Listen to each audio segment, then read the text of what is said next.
Donc, ça me fait plaisir d'être parmi vous aujourd'hui. Voilà, je vais continuer un petit peu sur ce qu'a présenté mon ami Hafed. Et il m'a un petit peu facilité la tâche parce que il a été assez large, il est un petit peu aussi débordé dans ma partie. Donc, voilà. Donc on va continuer un petit peu en rentrant un petit peu plus après ce qu'il a présenté sur le cariotype et donc les aspects un petit peu techniques, qu'on va d'ailleurs avoir l'occasion de revoir dans les ateliers, ces mécanismes de formation des anomalies chromosomiques et surtout leurs conséquences en pathologie humaine, on va le voir. Et je commencerai par un petit mot d'abord sur la fréquence de ces anomalies chromosomiques pour avoir un petit peu une idée sur quoi on parle et qu'est-ce que ça peut représenter un petit peu dans notre pratique. Donc comme vous le savez, il y a à peu près 15% des grossesses qui vont finir en fausse couche spontanée et parmi ces fausses couches spontanées, les anomalies chromosomiques représentent à peu près 60% des causes, surtout au cours du premier trimestre. Donc on sait clairement qu'il y a une forte sélection naturelle des embryons et des fœtus porteurs d'anomalies chromosomiques. Et finalement, ceux qui arrivent à la période néonatale, qui arrivent en tout cas vivants, sont, on va dire, les moins déséquilibrés, les plus compatibles avec la vie.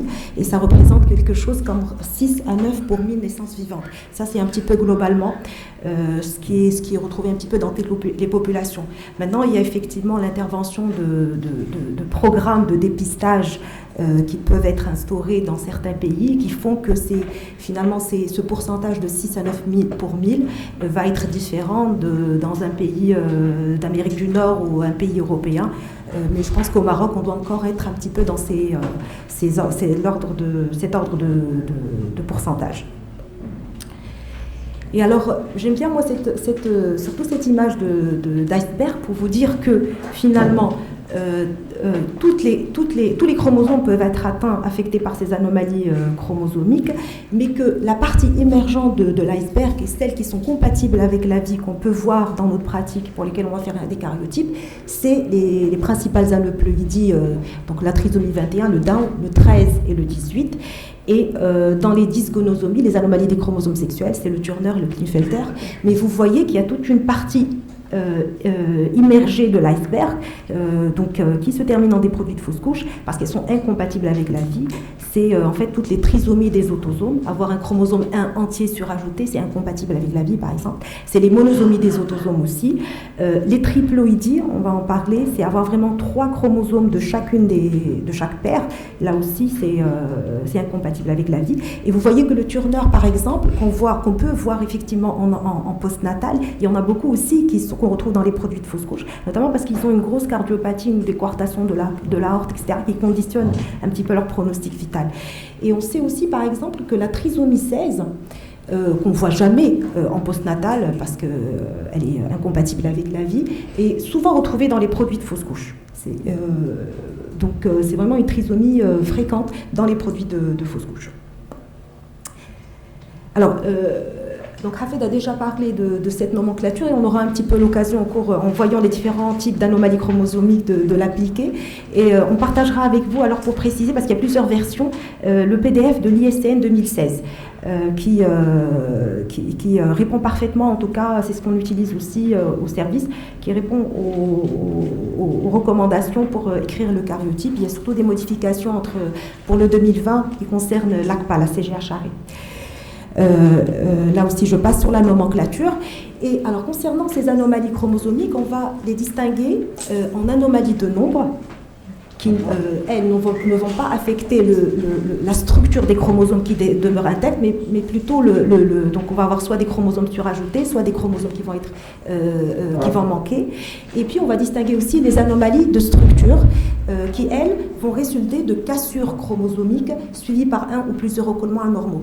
Et autant par exemple, pour les anomalies de nombre, on pourrait à la limite se contenter par une simple coloration GEMSA, puisqu'il suffit de compter une trisomie 21, on n'a pas forcément besoin de marquage. Par contre, pour les anomalies de structure, vous ne pouvez pas les voir si on n'a pas un bon marquage comme on l'a vu. D'accord ? Donc la distinction entre les anomalies de nombre de structure est très importante aussi pour le conseil génétique. On en parlera demain. Le conseil génétique est complètement différent si vous avez une anomalie de nombre ou de structure. Et une deuxième notion très importante aussi, c'est la notion d'anomalie chromosomique homogène ou en mosaïque. Alors, qu'est-ce que je veux dire par là? Donc, Hafed a dit que voilà, on fait un karyotype, mais quand on analyse, donc quand on est au microscope, on ne regarde pas une seule mitose. Par convention, on en regarde au moins 15, et des fois on monte plus. Et ça nous permet, par exemple, de distinguer est-ce que cette anomalie chromosomique est homogène, c'est-à-dire que sur au moins les 15 mitoses que j'ai analysées pour chaque patient, c'est pour ça qu'il y a un temps quand même assez laborieux d'analyse, pour chaque patient, est-ce que c'est la même anomalie que j'ai trouvée? Et donc dans ce cas-là, je vais dire qu'elle est homogène, elle est présente dans toutes les cellules, en tout cas lymphocytaires, ou bien elle est en mosaïque, et là, quand c'est en mosaïque, c'est un accident post-zygotique. Les anomalies homogènes, pour répondre à monsieur, c'est des anomalies qui vont survenir au cours de la méiose. Et donc, elles sont présentes dès la constitution du zygote et elles sont homogènes. Celle en mosaïque, c'est un accident post-zygotique qui va survenir à un moment plus ou moins tôt ou tard au cours du développement post-zygotique. Et on peut avoir même deux populations, même 3 populations. Et les mosaïques concernent surtout les dysgonosomies, les anomalies des chromosomes sexuels. Dans le turnaire, le Klinefelter, souvent on a plusieurs populations. Là aussi, on parlera un petit peu de leur impact sur le conseil génétique demain. Alors, on va commencer d'abord par les anomalies de nombre et on va distinguer un petit peu 2 grandes entités. Alors, les aneuploïdies qui sont largement majoritaires par rapport aux polyploïdies. Alors, les aneuploïdies, c'est tout ce qui n'est pas un multiple de n.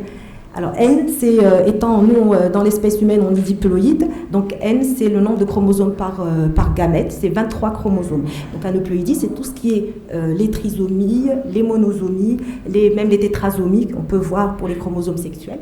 Et donc c'est la présence de chromosomes entiers qui sont absents ou surajoutés. Donc le nombre total aneuploïdie est différent de 23.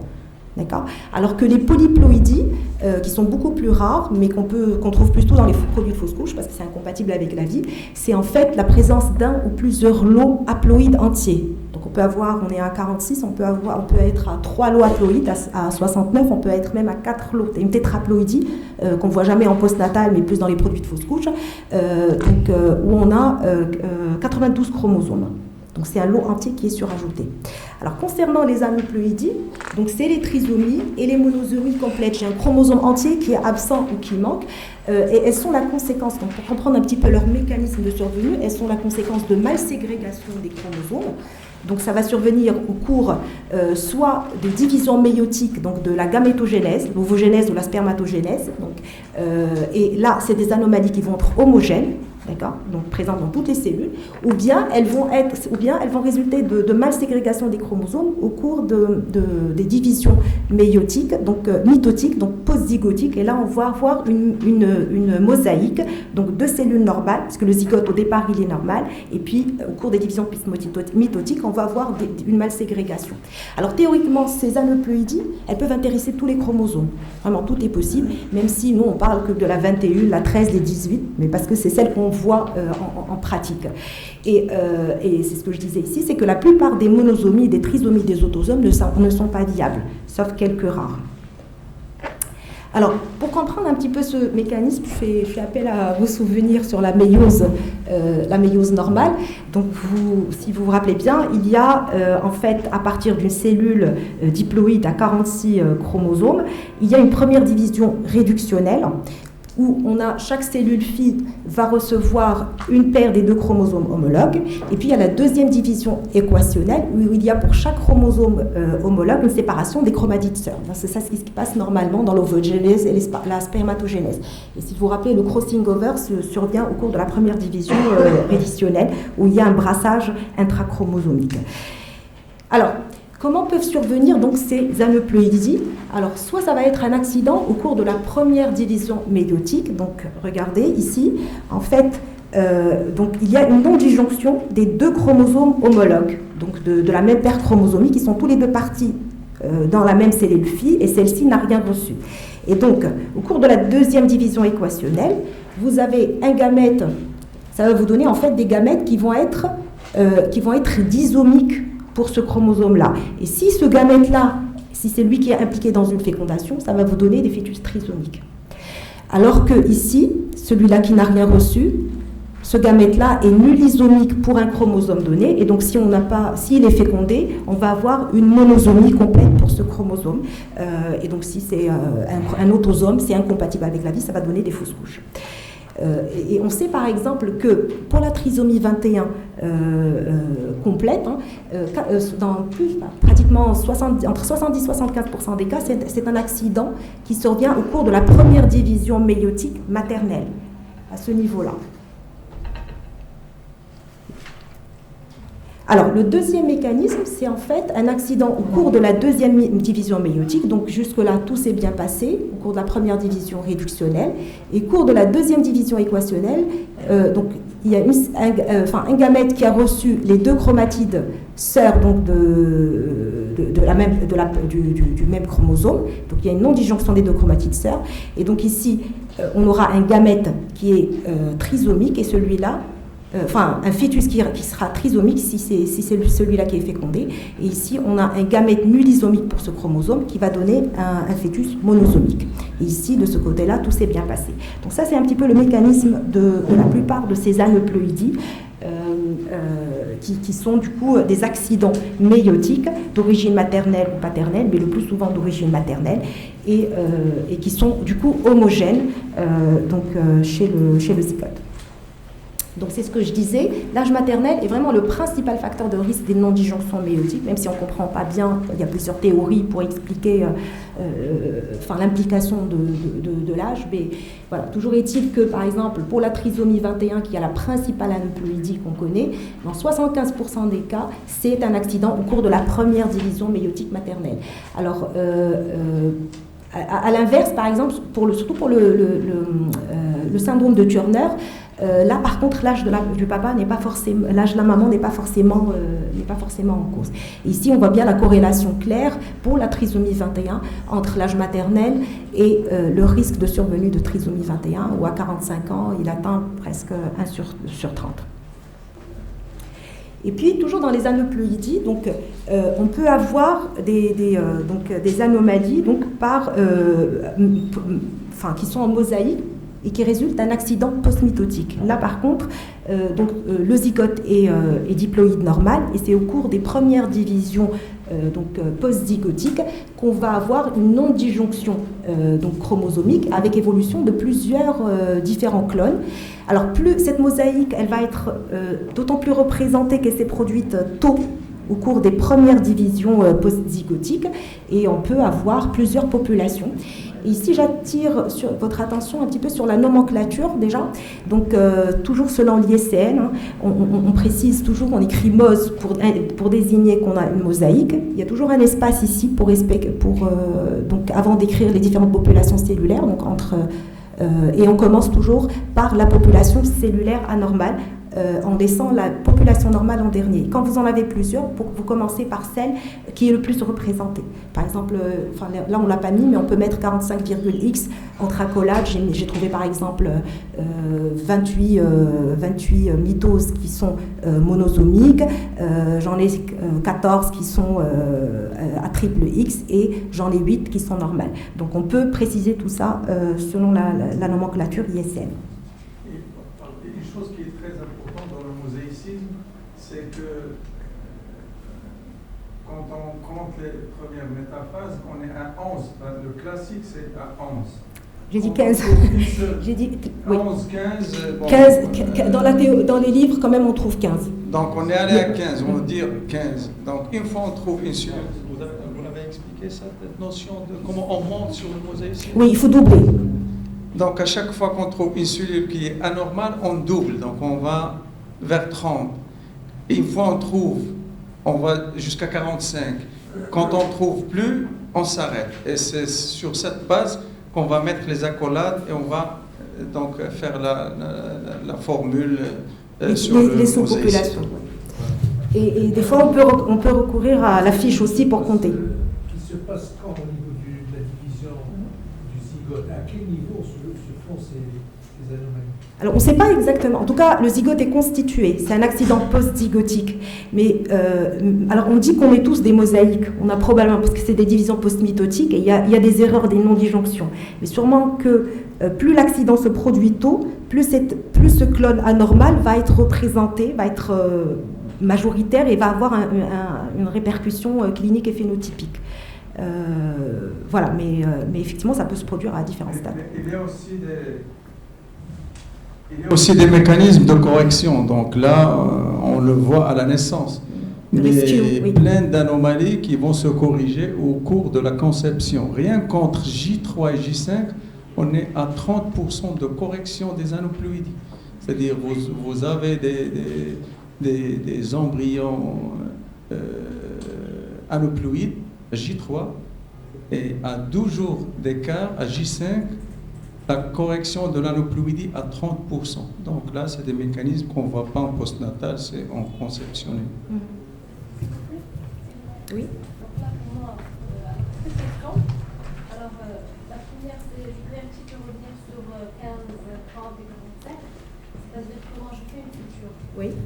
Je mets en culture les lymphocytes et donc je prends une première mitose.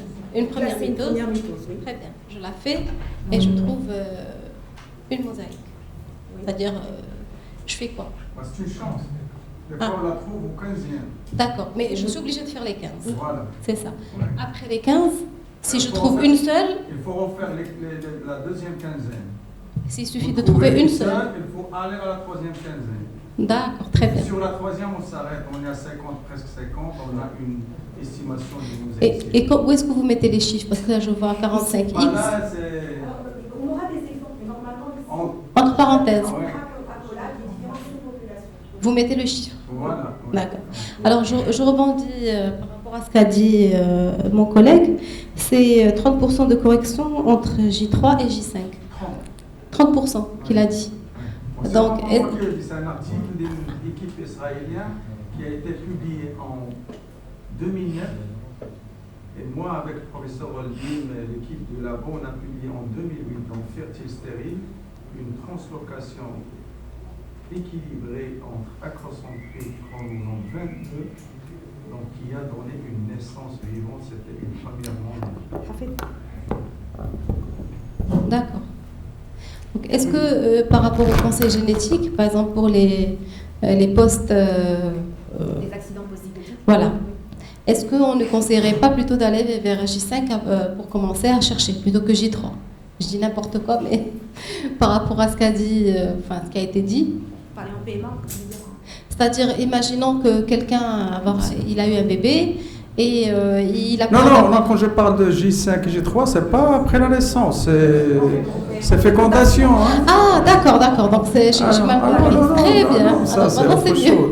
C'est blastomère, blastocyste. C'est les premières... Là, on est tous des... On dit que les hommes, ce sont des femmes détournées. Là, on est tous des femmes. On n'a pas arrivé au stade J8. Là, on est au stade J5. D'accord. Ici, globule polaire ne veut pas dire... Globule polaire ne veut pas dire grand-chose parce que ça ne représente pas les deux empreintes paternelles et maternelles. Ça ne donne que l'idée sur tout ce qui est maternel, globule polaire. Les maladies qui sont transmises par la maman. Si Louis-J, peut-être que vous avez lui fait un cadeau, il va intervenir parce que c'est un grand passionné de... Il n'y a plus d'analyse génétique il n'y a plus d'analyse génétique à l'embryon jour 3 parce que c'est fini, on a compris que... Parce que, étant donné le nombre de corrections qui se font... c'est impressionnant d'ailleurs. On va jour 5. Le jour 5, par mosaïcisme. On peut avoir un trophectoderme légèrement trisomique et une masse cellulaire interne tout à fait euploïde. Donc déjà, beaucoup de publications qui donnent des PGT pour aneuploïdie déséquilibrées avec une naissance vivante sans problème. Oui. Donc, il y a une première correction entre jour 3 et jour 5 et une deuxième correction pendant toute la gestation qui se produit. Oui. Ce genre d'analyse, on les fait que pour la petite et pour la PMA. Non. L'indication. Oui. L'indication finalement de ce type d'analyse. Non, c'est autre chose, c'est pas la PMA. On est en train de parler de postnatal. Et en tout cas, c'est des résultats de mosaïcisme qu'on trouve en postnatal, parce que, en tout cas, c'est les demandes les plus fréquentes qu'on a au Maroc encore, en routine.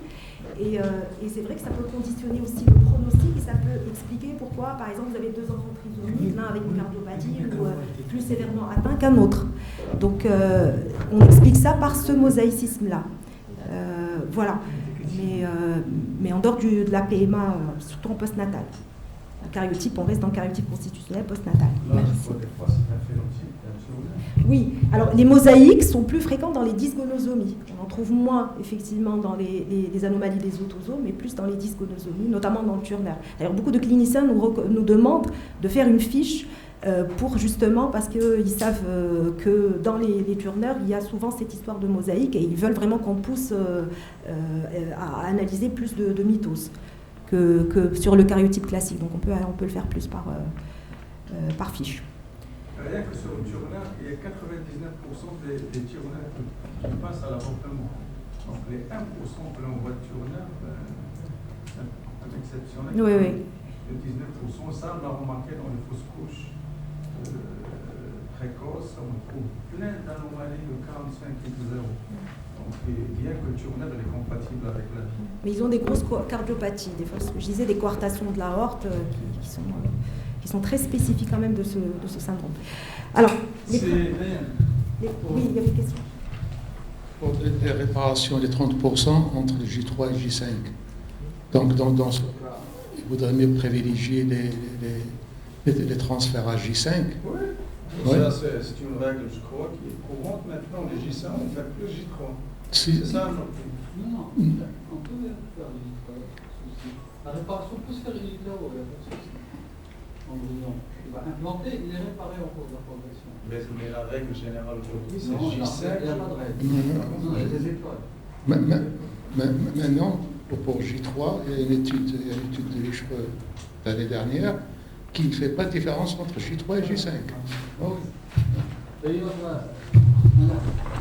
Dans notre prochain congrès, on va être en mai, j'ai créé une session où j'ai appelé ça biologiste en face des médecins, on doit se bagarrer. C'est la session, on doit se bagarrer. Alors, il y a des gens qui veulent des jours 3, il veulent des jours 5. Il y a des gens qui veulent du PGS, PGT, il y a des gens qui ne veulent pas. Il y a des gens qui veulent transférer sous ECMO, il y en a qui ne veulent pas.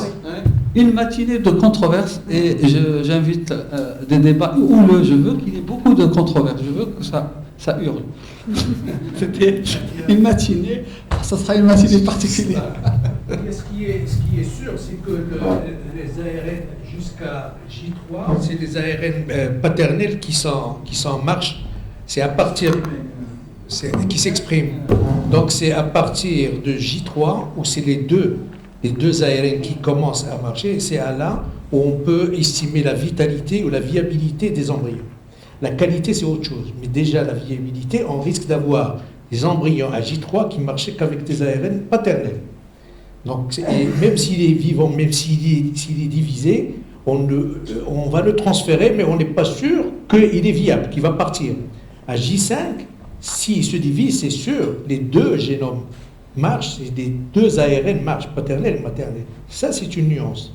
Est-ce qu'ils sont génétiquement corrects? Est-ce que les gènes, est-ce qu'il n'y a pas d'anomalie? Ça, c'est une autre problématique. Donc, viabilité, déjà à J3, on se pose la question, est-ce que c'est un embryon qui va vivre? Donc, même s'il est divisé, est-ce qu'il va vivre? C'est la première question. C'est à J5 qu'on tranche, il est viable. Est-ce que génétiquement il est correct? C'est une autre problématique. Merci. Alors, je reviens un petit peu, donc toujours aux aneuploïdies, mais c'est-à-dire le cariotype, nous, de façon, en tout cas, après ma pratique, on va dire, quotidienne. Pourquoi on nous le demande? C'est surtout, on va dire, en postnatal, c'est ce qu'on fait, nous, à l'INH, l'expérience qu'on a un petit peu au INH, et pour des syndromes qui sont évidents, c'est des patients, c'est un petit peu le genre de patients qu'on reçoit en consultation. Donc là, c'est assez aisé, on a une dysmorphie faciale qui nous oriente, on a un faisceau de syndromes, de signes cliniques, la cardiopathie, etc. Et on trouve la trisomie 21 classique, vous voyez, c'est une aneuploïdie, j'ai 3 chromosomes 21 indépendants. Et donc, j'ai un conseil, c'est la situation la plus fréquente, c'est conditionné donc, le plus souvent à l'âge de la maman, et j'ai un conseil génétique à faire dans ce sens-là. C'est quand même 1 sur 700 naissances vivantes. Alors, les autres aneuploïdies des autosomes, donc les trisomies qui sont compatibles avec la vie, pour lesquels aussi on est assez sollicité, souvent pour ces patients-là, ils sont hospitalisés en réa. Surtout la trisomie 13, où vous avez vraiment un gros syndrome polymalformatif avec cette fente labiopalatine, l'exadactylie, plein de malformations en interne, et la trisomie 18 aussi, qui est un petit peu moins impressionnante cliniquement, mais il y a une hypotrophie, un retard psychomoteur profond, etc. Et on s'acharne à faire rapidement le cariotype. Pourquoi? Parce que le pronostic vital de ces enfants-là, de ces nouveau-nés, d'abord ils sont souvent en réa, et le pronostic vital est en moyenne de quelques mois. Et donc il est important de pouvoir faire un diagnostic et de confirmer par cariotype que c'est une trisomie 13, une trisomie 18, parce que là, si j'ai la confirmation par cariotype, mon conseil génétique va être rassurant pour le couple. C'est un accident.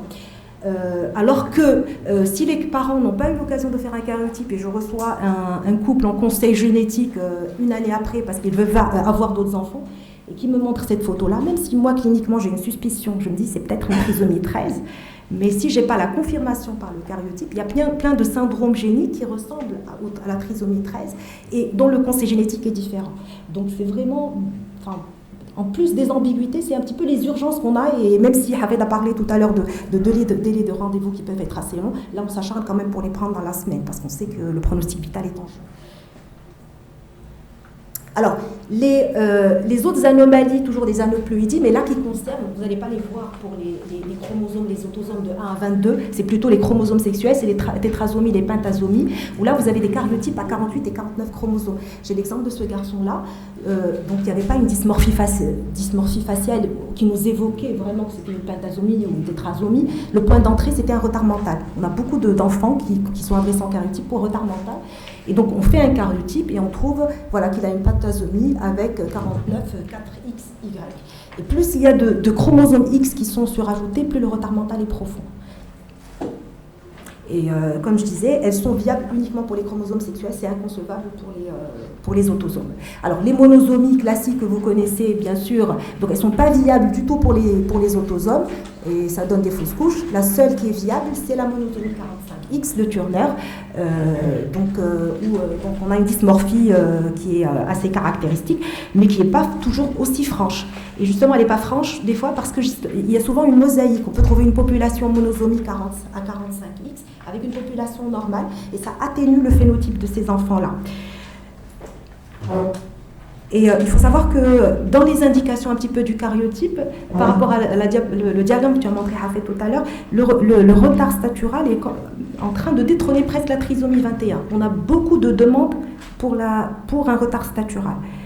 Les parents font très attention à ça. Souvent, ce n'est pas des turneriennes, mais en tout cas, c'est largement prescrit par les cliniciens parce que c'est des filles en général qui n'ont pas de retard mental, elles sont bien scolarisées, elles sont très conscientes et un petit peu très gênées aussi par cette petite taille. Et donc, il y a beaucoup de cariotypes qui sont demandés dans ce sens. Alors, toujours dans les anomalies de nombre, donc il y a les aneuploïdies, on a dit, et puis il y a les polyploïdies, où là, on a un lot entier de chromosomes qui est surajouté. Alors, on peut la voir, on peut la croiser uniquement pour la triploïdie. Donc, en fait, on nous appelle des fois à la salle d'accouchement. Il y a un bébé qui est né, qui est polymalformé, qui décède dans quelques heures, la triploïdie. Donc, très mauvais pronostic là aussi, et c'est important de pouvoir faire un cariotype pour pouvoir conseiller la famille après.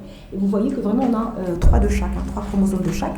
Alors pour le mécanisme de cette polyploïdie, surtout la triploïdie qui est viable, c'est des accidents là aussi de la gamétogénèse ou de la fécondation. Et donc l'origine peut être soit maternelle, donc on a une malségrégation des chromosomes au cours de la méiose maternelle, donc on a un ovocyte à deux ailes qui va être fécondé par un spermatozoïde normal, donc ça peut survenir au cours de la première ou de la deuxième division méiotique maternelle, ou bien on a une origine paternelle, où là c'est un accident de la fécondation, donc fécondation par deux spermatozoïdes, ou bien un accident de la division méiotique paternelle, on a un spermatozoïde qui a mal fait sa ségrégation méiotique.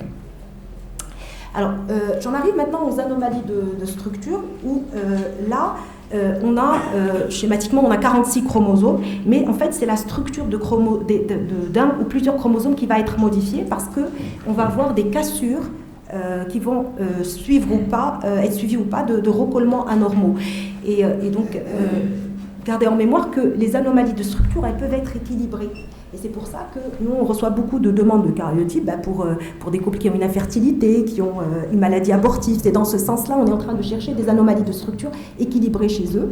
Il y a des cassures, il y a une restructuration des chromosomes, mais il n'y a pas de perte, il n'y a pas de gain. Mais par contre, il y a un risque de gamètes déséquilibrés dans la descendance et donc peut-être de fausses couches ou d'enfants mal formés.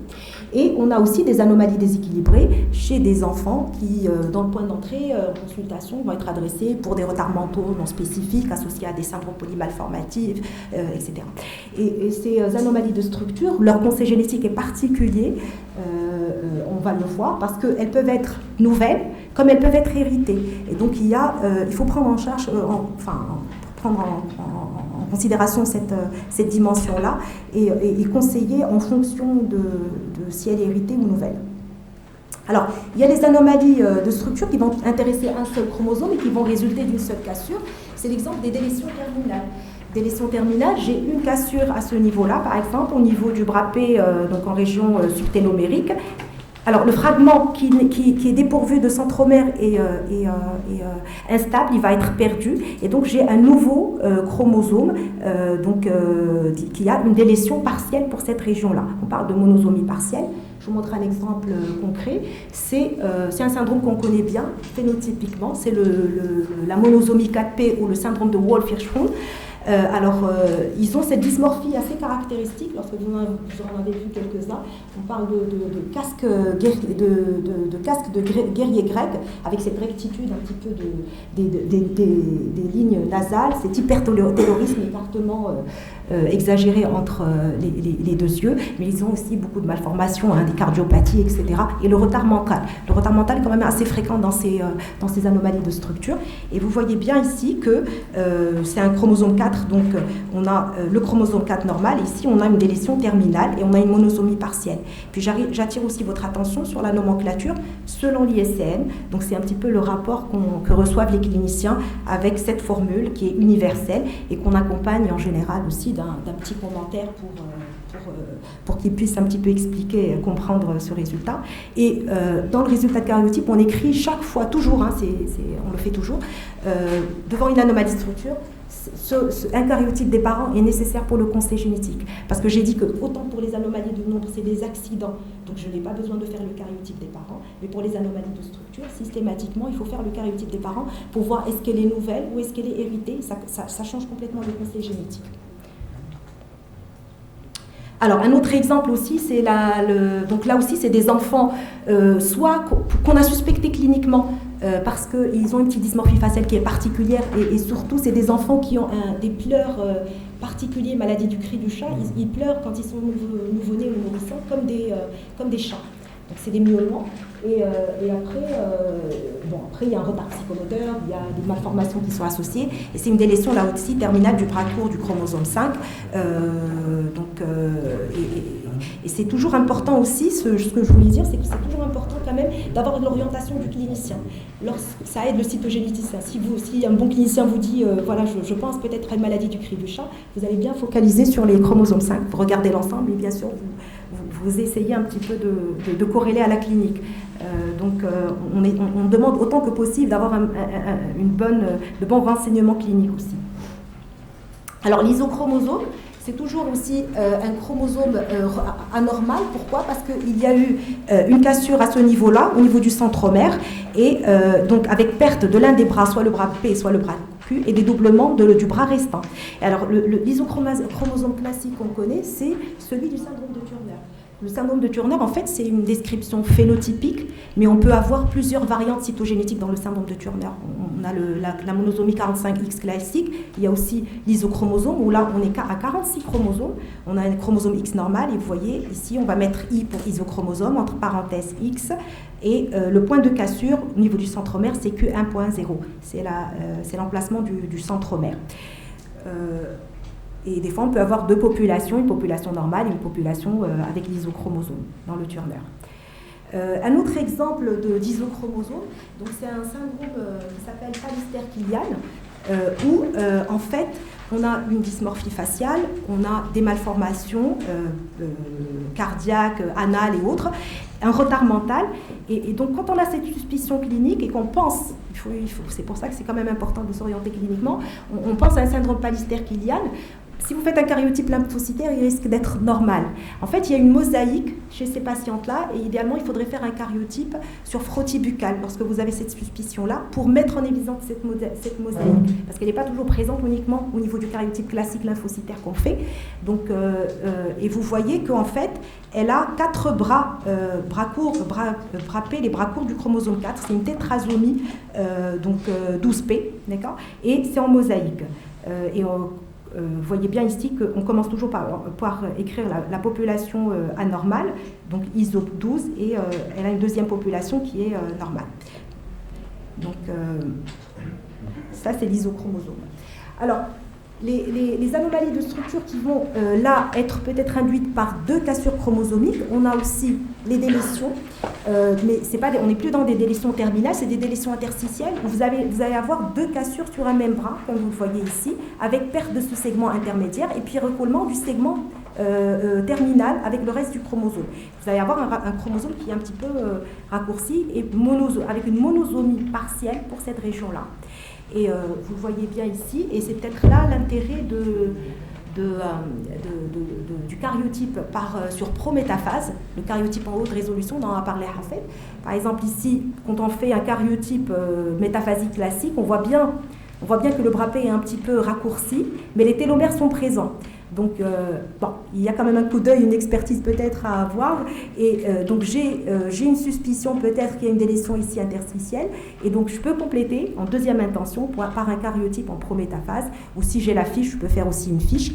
Et on va avoir un petit peu plus de détails en termes de bending pour voir, vous voyez ici le karyotype, le chromosome normal. Ici, on voit bien qu'il y a une bande claire qui manque. Et tout ça, on peut le préciser aussi donc sur la nomenclature. Et vous voyez, je vais mettre 46XY, virgule, délétion du chromosome 4, et j'ai les 2 points de cassure. Je peux les préciser donc, grâce aux idéogrammes qu'on va voir sur les ateliers. Donc, on va m'indiquer les points de cassure donc interstitiels qui ont survenu. Alors, une autre anomalie de chromosomie qui va porter sur 2 cassures là aussi, c'est les anneaux. Alors, les anneaux, en fait, vous avez un chromosome qui va casser au niveau des 2 extrémités télomériques, avec une rotation de 180 degrés et une fusion, et perte de ces segments terminaux. Et ça, là aussi, ça peut toucher ou intéresser, théoriquement, tous les chromosomes. Ici, par exemple, c'est un anneau du chromosome 13 chez un patient qui était venu pour un retard mental non spécifique, avec une dysmorphie non spécifique, et on a la surprise de trouver des anomalies comme ça. Donc, sur le karyotype, on n'est pas toujours orienté. Je veux dire, il y a des syndromes où on a une suspicion clinique, autant pour le trisomie 21 ou 13 ou 18, ou même le 4P-, le 5P-, je suis orientée, mais vraiment, sinon, tout est possible. Et c'est pour ça que les indications du karyotype, on va le voir, restent globalement assez larges, parce qu'on peut tomber sur des anomalies comme ça. Oui. Les extrémités seront fixées séparément.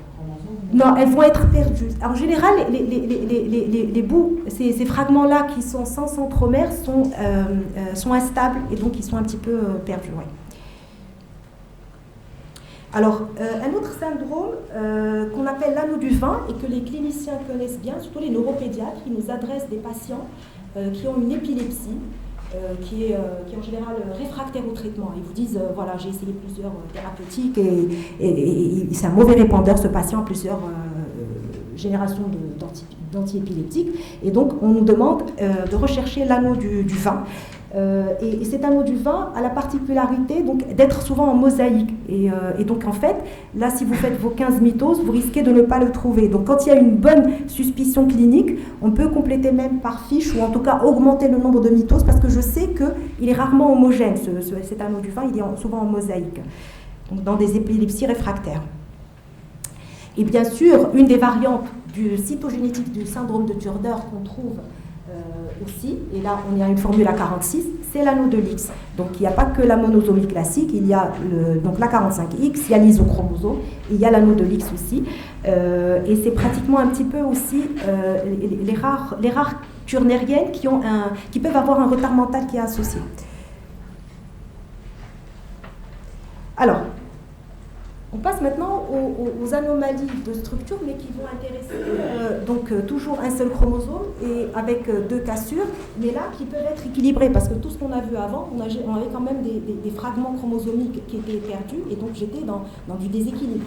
Là, à l'inverse, dans les inversions, et c'est ce qu'on peut retrouver, et c'est pour ça qu'on demande des karyotypes pour des cas d'infertilité ou de maladies abortives chez des individus phénotypiquement normaux, hein, c'est de rechercher en fait ces inversions. Alors, il y a deux types d'inversions. Il y a les inversions paracentriques. Donc ici, ce que j'ai représenté en A, B, C, D, en fait, c'est les fragments chromosomiques, c'est les locus, et donc avec leur emplacement précis. Et vous voyez que dans l'inversion paracentrique, en fait, il y a deux cassures à ce niveau-là, avec une rotation de 180 degrés, et donc un changement de position de ces fragments chromosomiques. Donc j'avais un ordre A, B, C, là j'ai A, C, B. Donc en gros, j'ai rien perdu, j'ai rien gagné, c'est juste que ils ont changé de position, d'accord ? Et dans les inversions paracentriques, il n'y a pas de changement de l'indice centromérique, vous voyez qu'il est respecté. À l'inverse, dans les inversions péricentriques, c'est des cassures qui vont se produire de part et d'autre du centromère sur les deux bras. Et donc, du coup, il y a une modification de l'indice centromérique des chromosomes. Et là aussi, il y a la nomenclature nous permet très bien de préciser tout ça. Donc, il y a une façon d'écrire pour inv, pour désigner une inversion, en précisant les points de cassure. Alors, ces inversions, on a dit, on peut les trouver chez des individus qui sont phénotypiquement normaux, mais qu'est-ce qui se passe au moment de la méiose ou donc de ces individus-là ? En fait, il y a un risque de faire des gamètes anormaux. Alors ici, c'est juste pour vous montrer donc de manière pratique sur un idéogramme. Vous voyez sur le chromosome 11, donc une inversion péricentrique. Là, c'est le chromosome 11 normal, et vous voyez qu'il a ici largement changé d'indice centromérique, hein, avec le bras P qui est devenu beaucoup plus court. Alors, qu'est-ce qui se passe au moment de la méiose d'un individu qui est porteur d'une inversion équilibrée? En fait, si vous vous rappelez de la première division méiotique, et au cours du crossing over, on a besoin que les chromosomes homologues soient appariés de manière verticale l'un en face de l'autre, c'est-à-dire que j'ai chaque fragment soit devant son homologue, A devant A, B devant B, C devant C, etc. Et donc ces chromosomes-là, comme ce chromosome qui est inversé, pour pouvoir faire cet appariement de manière correcte, il y a formation ce qu'on appelle d'une boucle. Donc vous voyez qu'il va complètement se tortiller pour pouvoir apparier les régions l'une devant l'autre. Et ce qu'on a représenté ici, en fait, c'est par exemple à ce niveau-là que se produit un crossing over, donc un échange de matériel chromosomique entre les chromosomes homologues. Et au final, voilà le type de gamètes qu'on va avoir. Donc ici, un crossing over à ce niveau-là. Donc on va avoir première gamète déséquilibrée A, B. Et si je suis le crossing over, c'est A. Donc ce gamète-là, il est déséquilibré. Pourquoi ? Parce qu'il a deux fragments de A, il a du A en plus, et il n'a pas de D. Donc il a une monosomie, il est nulisomique pour le D, et il est disomique pour le A. Ça va ? Et alors que celui-là, là aussi, il est déséquilibré, il n'a pas de A, et il n'a pas de A, il a deux fois le D, d'accord ? Donc imaginez que, par exemple, c'est ce fragment, ce gamète-là, qui va être impliqué dans la fécondation.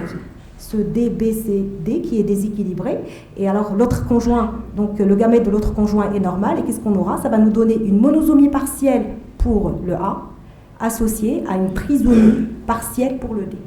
Et donc, c'est des zygotes qui sont déséquilibrés, et selon l'importance de ces fragments qui sont déséquilibrés, on aura soit des fausses couches, lorsque c'est un déséquilibre très important, ou bien des enfants, effectivement, qui vont pouvoir naître, mais qui vont être porteurs d'anomalies phénotypiques importantes.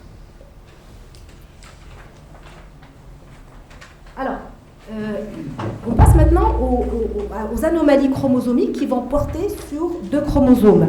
Et là aussi, donc c'est essentiellement les translocations. Hein, et ces réarrangements qui touchent deux chromosomes, elles peuvent être soit équilibrées, soit déséquilibrées. C'est ce qu'on cherche aussi chez les couples quand on fait donc des karyotypes pour infertilité ou pour maladies abortives. Donc, on distingue schématiquement deux types de translocations. Il y a les translocations robertsoniennes qui vont intéresser les chromosomes 13, 14, 15, 21 et 22. C'est les chromosomes acrocentriques.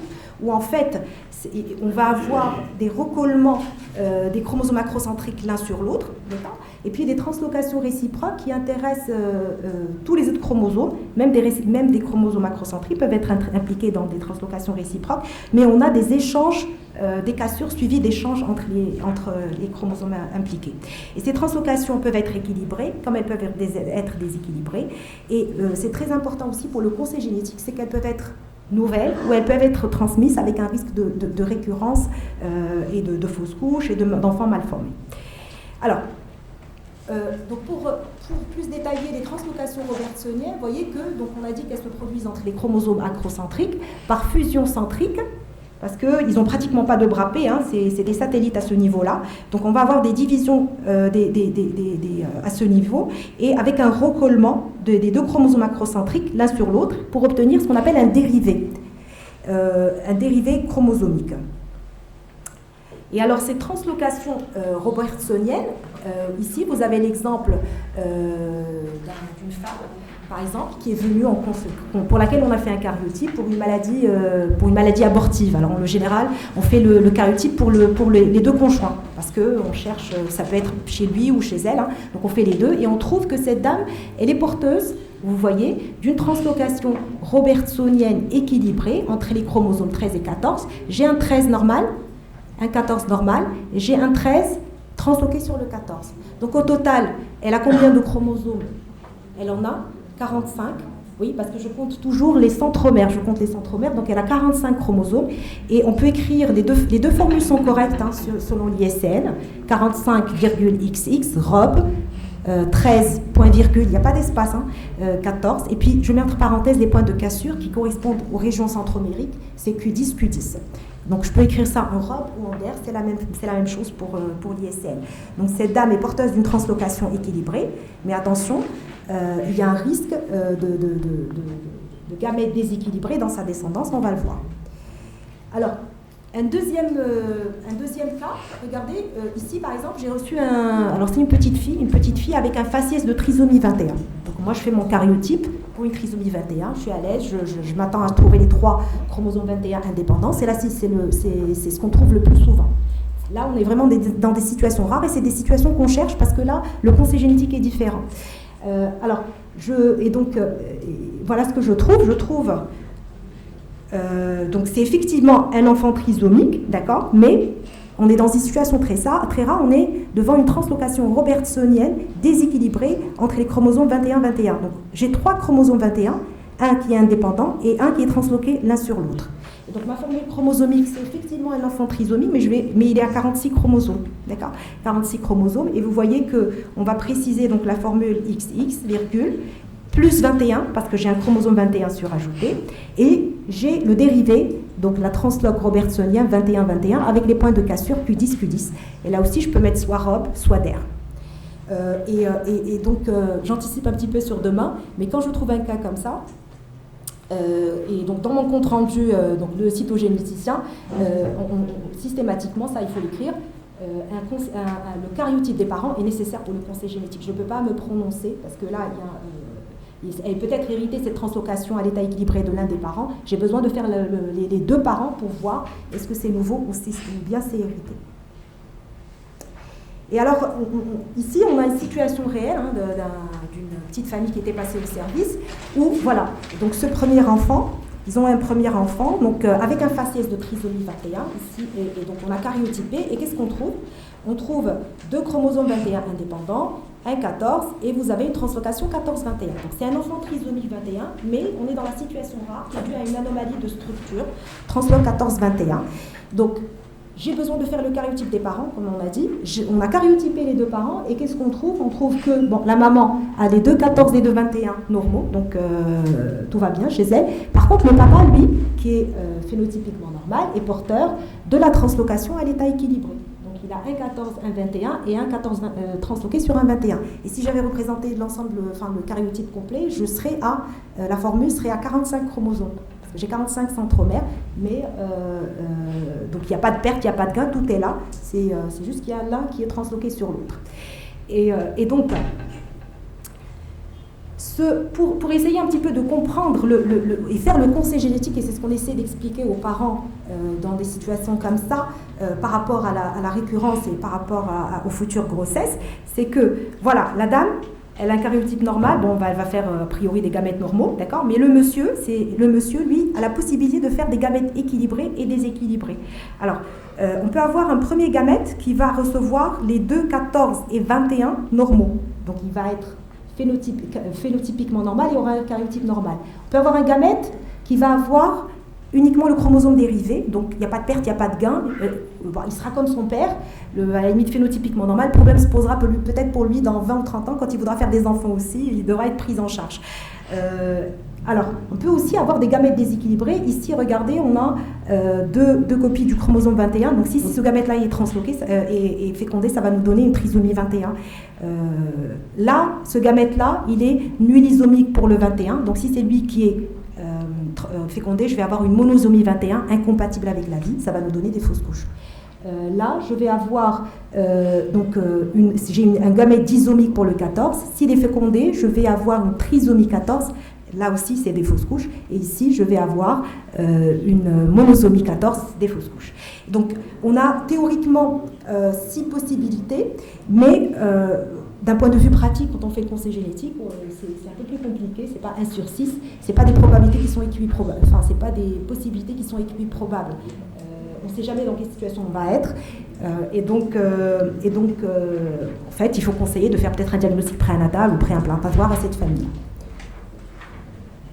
Alors, les deuxième type de translocation, c'est les translocations réciproques, où là, on va avoir en fait des échanges de segments chromosomiques entre chromosomes, donc avec des cassures qui peuvent impliquer vraiment tous les chromosomes, même les acrocentriques peuvent être impliqués, hein. C'est des cassures suivies d'échanges et elles peuvent être équilibrées ou déséquilibrées. Et alors ici, c'est l'exemple par exemple d'un couple chez lequel on avait fait un karyotype des 2 conjoints pour maladie abortive, et on a trouvé que l'un des conjoints était porteur d'une translocation entre les chromosomes 7 et 8 à l'état équilibré. Vous voyez, donc ça c'est le 7 normal, et celui qui est transloqué, on parle de dérivé du 7 et de dérivé du 8. Et alors, quel est le risque un petit peu pour ces couples-là, donc par rapport à leur descendance et le type de gamètes qu'ils peuvent produire. Donc ici, on a schématisé un petit peu une translocation chez l'un des conjoints équilibrée entre les chromosomes 6 et 7. Donc vous avez le dérivé du 6 et le dérivé du 7. Et en fait, toujours au cours de la méiose de ces individus-là, on a besoin qu'il y ait un bon appariement des chromosomes, homologues entre eux.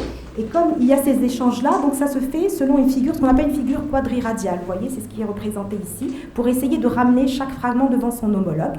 Et théoriquement, donc, dans la ségrégation de type 2,2, si on a 2 chromosomes qui vont être reçus par chaque gamète, vous voyez, ils peuvent produire soit des gamètes qui sont alternées, qui sont équilibrées, quand c'est une ségrégation alterne.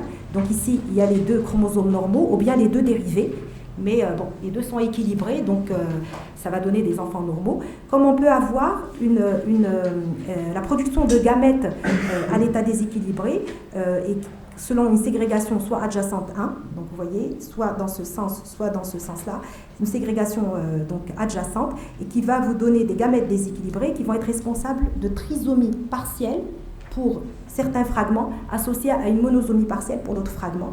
Et donc, selon l'importance de ce déséquilibre, on aura soit des fausses couches, soit des enfants mal formés. Alors, j'y reviendrai demain, mais il y a des familles qui, en plus, selon le type de translocation, les chromosomes qui sont impliqués, les fragments, etc., il y a certaines familles, certaines translocations qui ont plus tendance à ségréger selon le type alterne, puis d'autres, malheureusement, qui font que des fausses couches à répétition parce qu'ils ségrègent plus dans le type adjacent 1 ou adjacent 2. Et il y a même d'autres types de ségrégation plus rares. J'en ai pas parlé ici, il y a le 3-1 et même le 4 qui sont exceptionnels et qui donnent des fausses couches. Alors, on arrive maintenant un petit peu aux indications du karyotype métaphasique. Je pense que c'est important parce que c'est un petit peu les ordonnances qu'on reçoit des cliniciens et il faut un petit peu... C'est vrai que globalement, la pathologie chromosomique est très large. Il n'y a rien de spécifique dans les symptômes qu'on peut trouver. trouver, même si on a des fois des faciès qui sont évocateurs, etc. Mais aucun signe n'est vraiment pathognomonique. Il faut savoir que quand même le retard psychomoteur est là, et le retard mental, c'est quand même des signes fréquents qu'on peut trouver, sauf peut-être pour le Turner, pour le Klinefelter, mais après les malformations internes, on a vraiment de tout. Et donc c'est globalement des indications assez larges.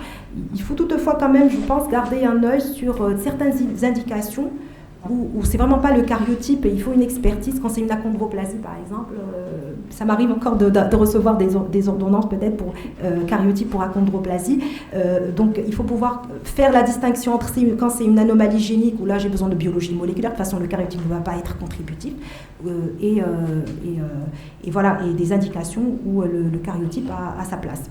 Donc on peut le faire vraiment à différents stades de vie. Donc en prénatal, c'est devant toute famille qui a un antécédent d'anomalie chromosomique, que ce soit une anomalie de nombre ou encore plus quand c'est une anomalie de structure équilibrée chez l'un des parents, devant une anomalie de nombre, même si c'est un accident, ça peut être justifié parce qu'il y a quand même un confort psychologique peut-être à ramener au couple, parce qu'ils sont quand même inquiets, et des fois on peut supposer qu'il y a des mosaïques aussi, même infimes, qui peuvent augmenter un petit chouïa le risque quand même de récurrence. Donc c'est tout à fait admissible de le demander, même si c'est une anomalie chromosomique accidentelle. Alors, l'âge maternel avancé, lorsque la dame n'a pas pu faire un dépistage, comme le NIPS, ou faire un dépistage donc par les marqueurs sériques. Les signes d'appel échographique, là effectivement c'est une indication, parce qu'on peut avoir plein de signes, même l'hyperclarté nucale, c'est pas un signe pathognomonique de la trisomie 21, donc c'est parfaitement justifié de demander une amniosynthèse et un cariotype, et bien sûr lorsque le triple test est élevé aussi, et à risque. Alors chez le nouveau-né, l'enfant, et c'est ce qu'on voit nous plus en pratique, parce qu'on ne fait pas à l'INH le cariotype prénatal, c'est surtout donc en postnatal. Donc c'est devant l'ambiguïté sexuelle. On les voit beaucoup dans les hyperplasies congénitales des surrénales. C'est dans ce sens-là qu'on les reçoit. C'est des maladies. C'est une maladie autosomique récessive. C'est même des fois une urgence parce que donc il y a un syndrome de perte de sel. Ils sont hospitalisés en réa, etc. Et chez les filles, ça donne une ambiguïté sexuelle dès la naissance. Et donc c'est dans ce sens-là qu'on nous les adresse pour préciser le sexe chromosomique. Alors les polymalformations, comme des syndromes frappants qu'on a vus, hein, la 13, les 18, mais ça peut être vraiment de tout. Il faut juste quand même s'assurer qu'il y a un bilan infectieux qui a été fait, qu'il n'y a pas de prise médicamenteuse, etc. Mais c'est parfaitement demandé de manière très large. Le retard mental, là aussi, souvent quand même, nous, on veut bien qu'il y ait un bilan métabolique qui a été fait, une phénylcétonurie, etc., qu'on ait éliminé des choses un petit peu évidentes avant peut-être de demander un cariotype. Alors, retard mental, soit isolé, soit associé à une dysmorphie qui peut être absolument pas spécifique, on peut avoir vraiment de tout, et on peut tomber sur n'importe quelle anomalie chromosomique. Le retard de croissance chez la fille, oui, pour le Turner, c'est même de plus en plus demandé de manière très large par les pédiatres. L'impubérisme, là aussi, l'aménorrhée primaire, hein, chez les jeunes adolescentes. Et donc, Hafed en a parlé pour l'anémie de Fanconi, les maladies cassantes. On a encore aujourd'hui beaucoup de demandes. Pourquoi ? Parce que même si l'anémie de Fanconi, c'est une maladie génique, normalement, si on avait les moyens, on pourrait faire du séquençage à haut débit, mais il y a plusieurs gènes de Fanconi, et il n'y a pas de mutation récurrente. On a fait des études, il n'y a pas de mutation récurrente chez nous qui justifierait d'aller chercher de manière ciblée. Donc, on peut pas. Le cariotype reste une bonne alternative pour ces patients qui n'ont pas la possibilité de faire du NGS. On peut poser le diagnostic par un cariotype somitomycine. Et puis, dans tout ce qui est anomalie acquise, dans les leucémies de l'enfant, là aussi, on a des entités, et maintenant, on a des signatures un petit peu de ces hémopathies malignes, en fonction on cherche en fait des anomalies de structure, mais aussi des anomalies de nombre qui sont acquises. Alors chez l'adulte, le cariotype va être indiqué devant une aménorrhée primaire ou secondaire, hein, dans le sens d'un Turner. Dans les anomalies du spermogramme, de manière très, très large, on essaie quand même, et c'est l'intérêt de la consultation qu'on fait pour un petit peu filtrer lorsqu'il y a au spermocytogramme, il y a un profil macrocéphale avec des multiflagelles. Là, donc je redresse un petit peu, même si c'est un cariotype qui a été demandé, je veux dire non, peut-être on va faire le gène orcacé parce qu'il y a une mutation récurrente. Ou lorsqu'il y a un profil phénotypique au spermocytogramme particulier qui est associé à des gènes connus. Mais sinon, les azoospermies, de manière générale, les tératospermies, c'est une indication. Alors, dans le même sens, les hypogonadismes d'origine basse. Les maladies abortives, là, il faut systématiquement insister pour faire les deux conjoints, parce que des fois, on reçoit que la dame, et puis le monsieur, un petit peu... Il n'est pas très motivé pour venir, mais nous on essaie vraiment de le faire dans le même dossier, de traiter le couple cariotypé dans la même série. Haved a parlé de série, dans la même série on cariotype les deux conjoints. Donc justement pour rechercher tout ce qui est inversion, tout ce qui est translocation équilibrée. Et dans les leucémies, là on est dans des anomalies, on cherche des anomalies acquises, surtout dans la LMC, pour le chromosome Philadelphie. Donc on a pas mal de demandes aussi. Et bien sûr, comme vous le savez, le karyotype, selon les recommandations de l'OMS, fait partie donc, du bilan systématique d'une pré-PMA. Voilà ce que j'avais à dire. Merci pour votre attention.